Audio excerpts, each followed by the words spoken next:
I'm delighted today to be joined by Clare Brook for the next episode of a sustainability podcast series. Clare and I have worked together for a long time in the past, so know each other well. But for the benefit of the rest of the audience, I want to start with a few questions around Clare's background, career and personal journey. And starting with your background in asset management, you spent 24 years in sustainable finance, really as a pioneer in that sector from 1990 to 2014. What are the key changes you saw in this time? And tell us a little bit about your journey, Clare. Thanks, Paul. Well, I think in the early days, in the early 90s, it was very nascent. It was then called green or ethical investment. And before the concept of sustainability and then impact investing came, companies were very surprised that we were asking questions that weren't directly to do with their profits and bottom line and so on. And so we were greeted with some surprise, occasionally derision.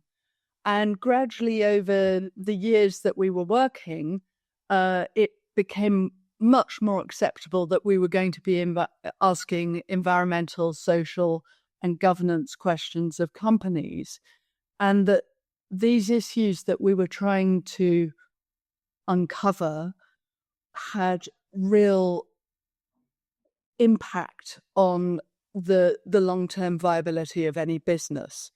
And so to give you an example, when you and I first joined Aviva in 2000, I think only a quarter of all FTSE companies were reporting on their environmental, social, and governance issues. By the time I left in 2008, it had gone up to nearly over 90%. Nearly all of them were. And I'm sure now it's entirely normal for companies to be reporting on those issues. So it was a very exciting time to be working in the sector, for sure. In 2014, you decided to leave a world of impact investing. By then, you were at Web Assets Management, a firm you'd co-founded, to join an ocean conservation NGO. And what prompted that move from the world of finance into the world of NGO? It was, in a way, quite an impulsive decision. But I think those who work with me and my friends and family know that I'm quite impatient. It's probably one of my many faults.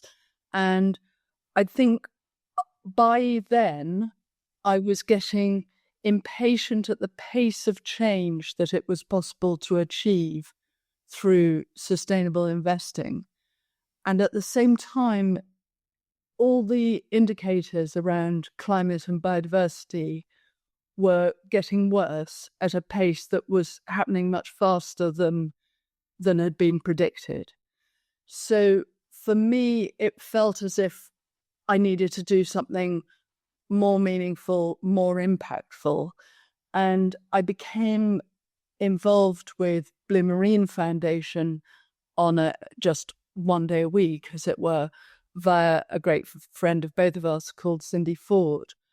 And as soon as I started looking into what Blue Marine were doing and were able to achieve, it just struck me as hugely greater than anything that we were able to achieve through sustainable finance in terms of getting vast biodiversity and associated carbon gains. And I think you'd done your fair share by that point as well of time in the finance industry and done your part from sort of really when this was in its nascent stage to actually reaching a lot more maturity at that point. And since you joined obviously Blue Marine. What are the main objectives there? What are you trying to achieve? And why we're particularly attracted to that charity? So Blue Marine had been set up in 2010 off the back of a film called The End of the Line, which really drew the world's attention to the crisis in our oceans that was being caused by overfishing. A lot of people, first of all, don't understand the crucial role that the oceans play in stabilizing the climate and providing food source for billions of people and so on. And they also don't understand that the ocean can only play these vital roles of providing us with half the oxygen we breathe and absorbing more carbon dioxide than all the forests on land. It can only play these roles if it's teeming with life. And what we've been doing since the beginning of the industrial era, but this is speeding up, is draining the oceans of that life. We're stripping it of life through overfishing. So Blue Marine was set up to directly challenge overfishing and offer the perfect solution, which is the creation of marine protected areas. Because if you have areas of the ocean that are free from destructive overfishing, fish populations and habitats bounce back. And that means that there's actually more fish to be caught. So it's good for fishing communities, and it's good for marine life, and it's good for the climate. So it's a massive win-win. And the reason I was so drawn to Blue Marine Foundation was that although the charity then was very small, it was achieving these huge wins, persuading governments around the world to set aside vast areas of marine protection. And so I was, I guess, thrilled to have found a charity that was achieving so much, and I wanted to be part of it. You've had phenomenal success since you joined there, along with replicating your great success in asset management, and the charity's grown 12 times since you joined, so it's not so small anymore. And how did you achieve that growth? We're now, I think, the biggest marine-focused conservation charity in Europe. Our turnover will be 13 million for the financial year just ended. I achieved the growth along with the fantastic people who I work with, so very much a team effort. And I guess I tried to apply the same principles that I'd applied in growing funds under management at the various places we'd worked, including NBI and Henderson and Aviva. And the principle there was that if you have great performing funds that are run with high integrity and are delivering what the investors hope that you'll deliver to them, then more and more investors are attracted to put their money with you. And the same principle applies to donors for a charity, that if you're achieving a lot of impact and delivering even more than you promise your donors, then they'll want to give you more money, and more donors will want to give you money. And so the whole thing sort of develops its own momentum. It's a snowball effect, if you like. And the more money that comes in, the more projects you're able to do, the more impact you achieve. And so you get into a kind of virtuous circle. Given the importance, why do you think marine solutions have received less attention historically compared to terrestrial approaches like tree planting and forest preservation? Is it simply down to the science is less understood and we understand less about oceans, or do you think it's beyond that challenge? It's partly that. It's that the ocean has always been vast and mysterious and quite inaccessible. We know more about planets in our solar system than we know about some parts of the ocean. There are 2,000 species being discovered every year. The deepest depths of our ocean remain inaccessible. It's also quite hard to measure and record life in the ocean because it moves around. It's very hard to kind of find it, to determine exactly how much is there and how it all works. So that's a challenge that scientists are brilliantly overcoming, but only through technological developments that are taking place all the time. And then there's the fact that the ocean is out of sight and out of mind. So for a lot of people, even people who live near the sea, they have little perception about what's going on under the surface. So it's really up to us at Blue Marine. And we, as I say, we were born out of a film.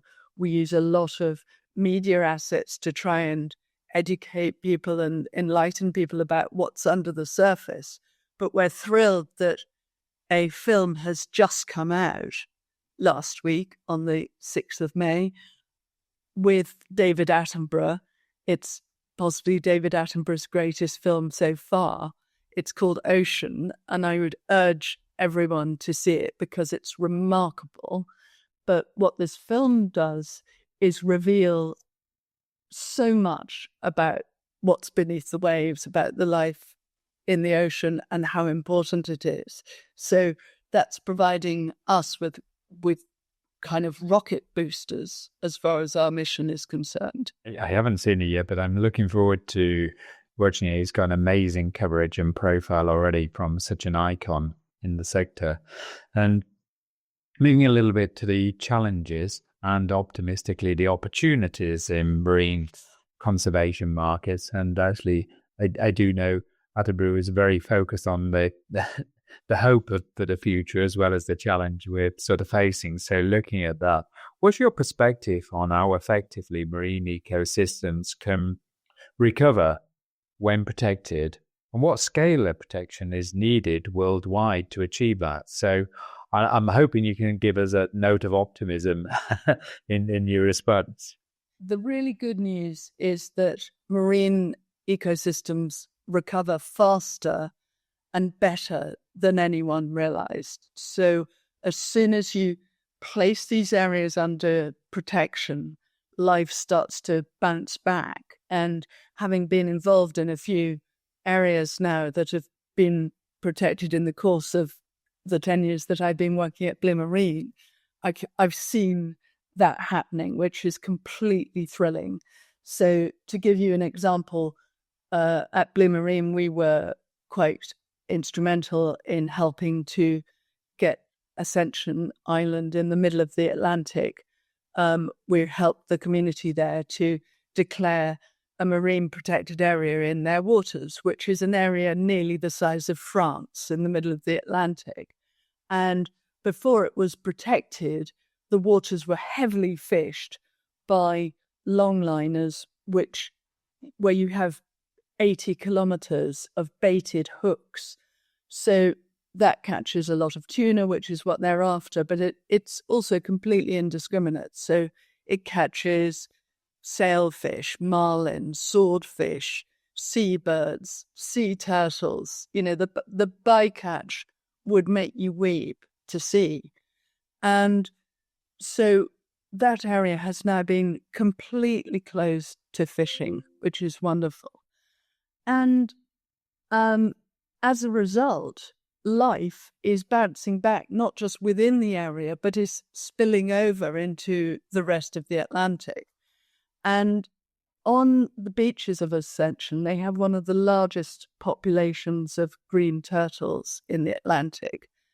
And this nesting season that has just gone, my colleagues went out there and worked alongside the wonderful team that is helping to monitor and kind of rake the beaches so that these turtles can safely nest. And they counted more nesting green turtles than has been seen since the 1970s, which is just completely wonderful, you know, really winding the clock back to before overfishing started to happen in earnest. So there are so many examples of that from all over the world. So in other words, we know that if you protect the ocean, it can spring back to life in the most wonderful way.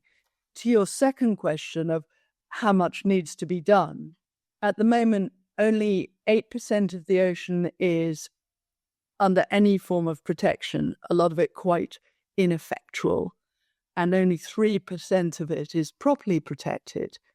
And we've committed globally through the Global Biodiversity Framework to protect 30% of the world's ocean by 2030. And 196 countries have signed up to that. So we basically need to increase the amount of ocean protected by 10 times, which is obviously a huge challenge. So how do we go about doing that? There are quite a few pieces to the jigsaw which are completely crucial. There's political will is the number one thing. That's why we're all heading down to the United Nations Ocean Conference in Nice in early June to try and persuade as many countries as possible to protect 30% of their waters. But there's also a financial element to all of this. And at the moment, the funding gap needed to get to 30% of the ocean protected is estimated at between $9 and $12 billion per year. Now, that sounds pretty huge and unattainable, but if you think that $25 billion was spent on the Elizabeth line in London, I think about $200 billion is being spent upgrading a railway, High Speed 2 in the UK. And meanwhile, we're spending at least $20 billion a year on harmful subsidies in overfishing. So once these figures are set into context as to how much it could benefit the world to have a third of the ocean protected and how much we're spending on other things. I mean, I haven't even thought about how much we're now going to be spending globally on defense, but it would dwarf what needs to be spent on ocean protection. So ocean protection is relatively good value. It's incredibly effective, unlike protecting forests in the midst of a climate crisis as we now find ourselves. There's no danger that they will burn down. So it has permanence and it's highly effective. Can we bring it back then to the role of the sort of investors we'll have on the listening to the podcast today? What is the role of finance in achieving the 30 by 30? It's a rapidly evolving area. So you've got investment in protection technologies, for example, satellite monitoring, alternatives to plastic, fish that are actually bred in the labs rather than wild caught. Some very exciting developing areas. Then you've got things like blue bonds and debt for nature swaps that can mobilize large amounts of finance to countries that really need to develop their protection targets. And some very good initiatives are happening right now in Barbados and the Bahamas, for example, and in parts of Asia. Then you've got blended finance, insurance innovations, things like a coral reef bond.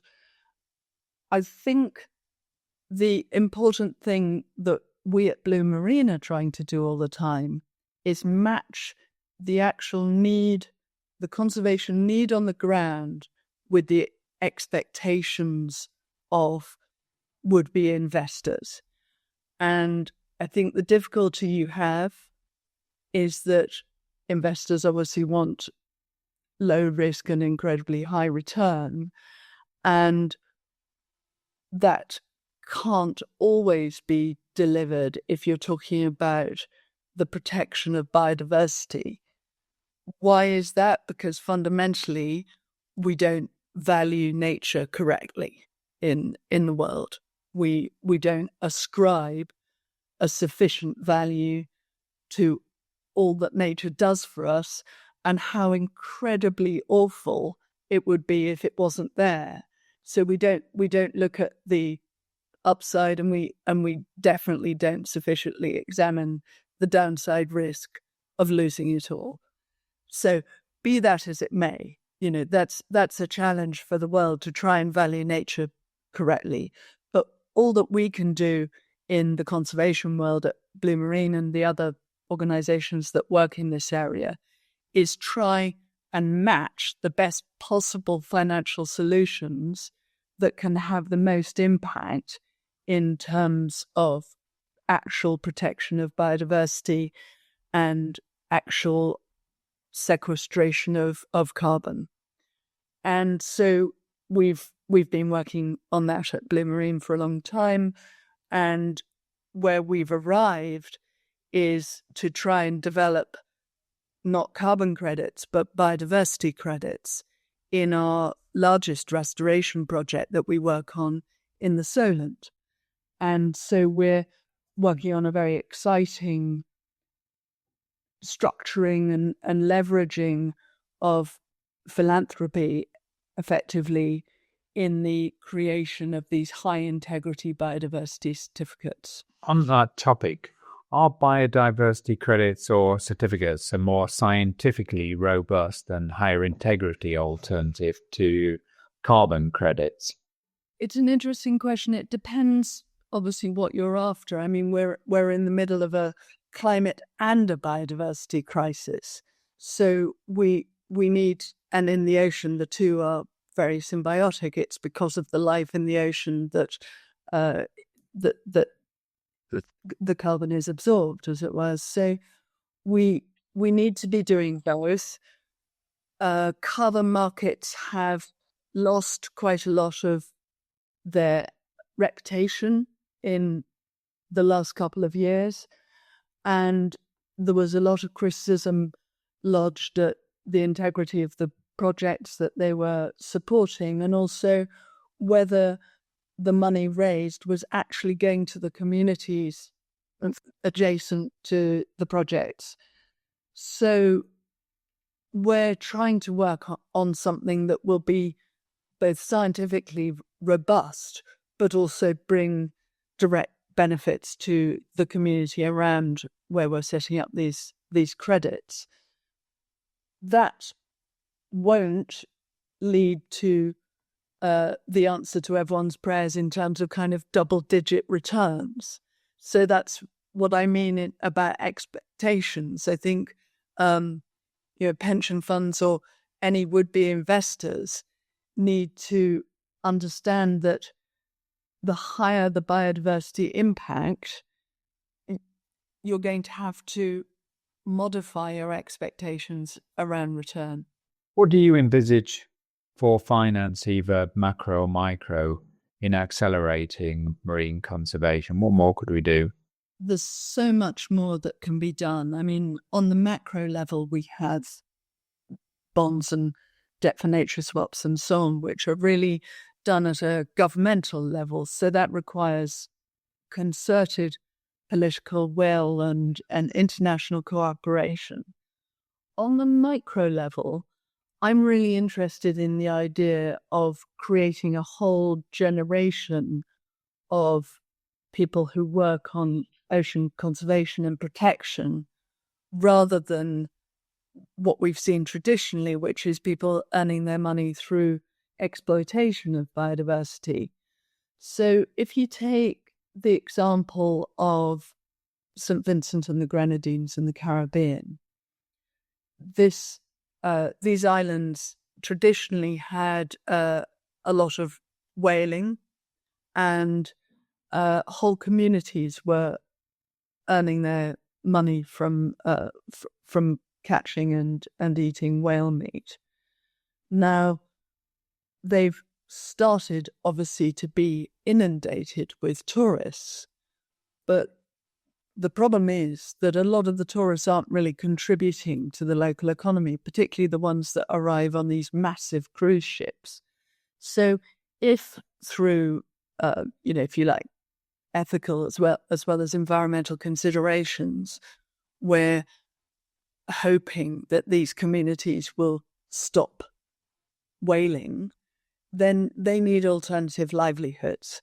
And those alternative livelihoods could be things like rangers to monitor the whole newly protected marine areas, park rangers. There are wonderful mangrove parks that visitors can be taken to, snorkel safaris and dive safaris, and coral reef restoration and drone operators. There's whole new livelihoods. But it's very important that the people visiting the island engage in that process and support this alternative economy so that these livelihoods can thrive. And so how can asset owners, be them pension funds, institutional investors, sovereign wealth funds, integrate nature-based solutions into their sustainability portfolios? And sort of linked to that, what stops them doing it, and what can we do to make it easier and get through those barriers?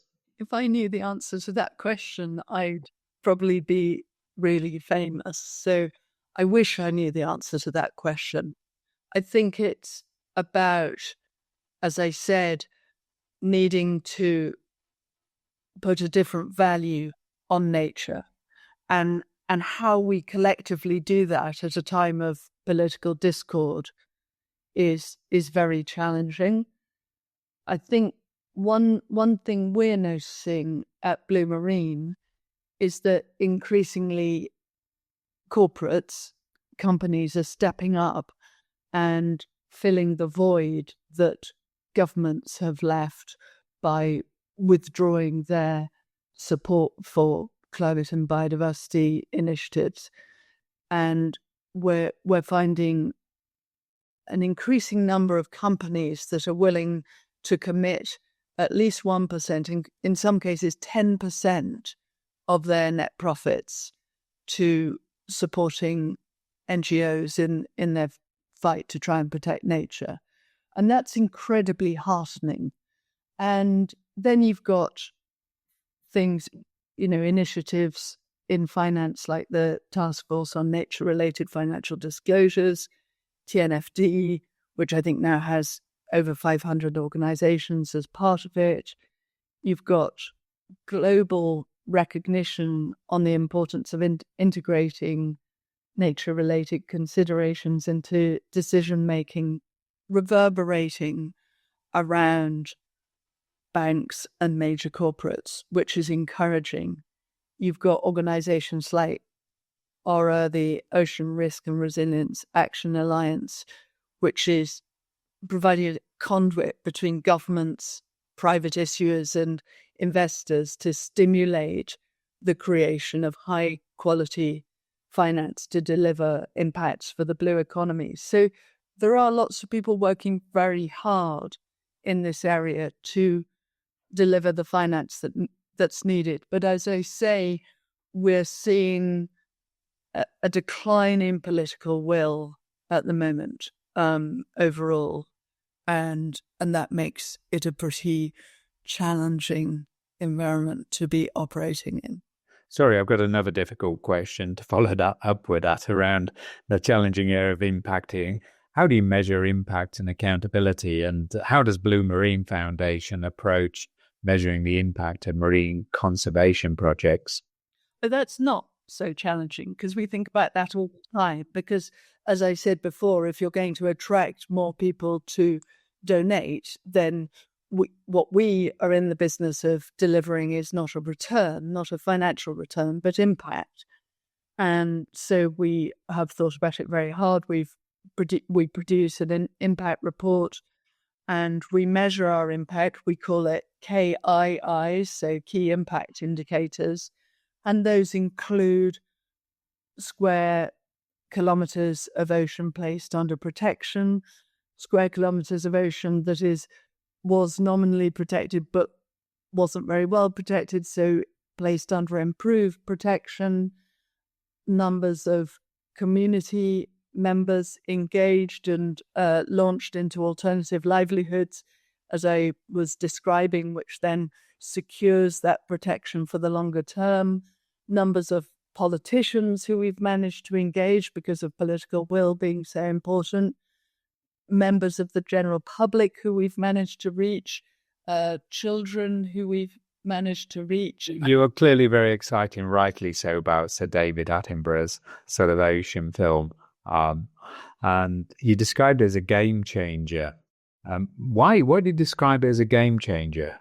Well, several reasons. I mean, first of all, because it's him. He's the most respected conservationist in the world, and his voice is so amazing. Even though he's 99 years old, he's still got a wonderfully strong and melodic voice, and he sounds so reasonable all the time, even when he's talking about some of the things that are happening in the ocean, which are really enraging. And so having his voice to describe both the beauty of the ocean but also the destruction that's being wreaked on it is incredibly helpful for our mission. And the most exciting thing about the film is that they've managed to get footage of a bottom trawler and what is actually happening when that goes along the ocean floor. And it's so shocking to see it. And even though we've been talking about how destructive bottom trawling is at Blue Marine for the last 15 years, having this actual footage is so powerful. And we can show that to politicians, obviously the general public. We can show it at the EU, everyone who has it in their gift to stop this disastrous practice from going on in marine protected areas is going to be seeing this footage. And I think that's going to bring about a revolution in the way that the sea is managed, and long overdue. And I'm sure a lot of people are interested to know more about Blue Marine. And how can those who are interested get involved and support the initiatives and support Blue Marine? Well, we've got a website, bluemarinefoundation.com, so do have a look at that. There's a lot on it at the moment, a call to action to contact the Secretary of State for the Environment about the issue of bottom trawling. So there's a handy click through where you can email Steve Reed. So we'd urge everyone to do that. And do watch the amazing David Attenborough film, Ocean with David Attenborough. It's now available on the Disney Channel. So I really recommend that. It's life-changing. Thank you so much, Claire, for all your insights. It's been great to chatting with you. Thank you. Thanks so much for having me on the podcast.